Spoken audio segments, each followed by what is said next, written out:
Mahilig ngang pagkatawaan ni Joyce Spring ang kanyang asawa na si Juancho Trevino. Nag-upload nga si Joyce sa kanyang TikTok account ng tips para masabi ng kanyang anak na si Agnes Eleanor ang salitang mama. Ayon pa sa caption ni Joyce, "Out here giving out priceless parenting advice. If this doesn't make my daughter say mama first, I don't know anymore." Makikita nga sa video na pinakita niya ang larawan niya kasama ang kanyang asawang si Juancho. Tinuturo niya ang kanyang sarili at ine-emphasize ang salitang mama. Pero nung tinuro na niya ang kanyang asawa ay casual lang ang kanyang pagkakasabi ng father.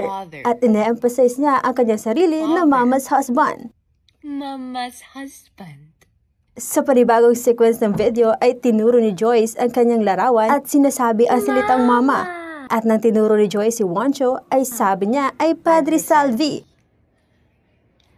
Padre Salvi. Na naging karakter ni Juancho sa series ng Maria Clara at Ibarra. Matatandaan na nagpakasal sina Joyce at Juancho noong 2020 pero nireveal ni Juancho na kasal na sila noong October 2019. Winelcome nila ang kanilang unang anak na si Alonzo Eliam noong 2021 at ang kanilang pangalawang anak na si Agnes Eleanor noong April noong isang taon.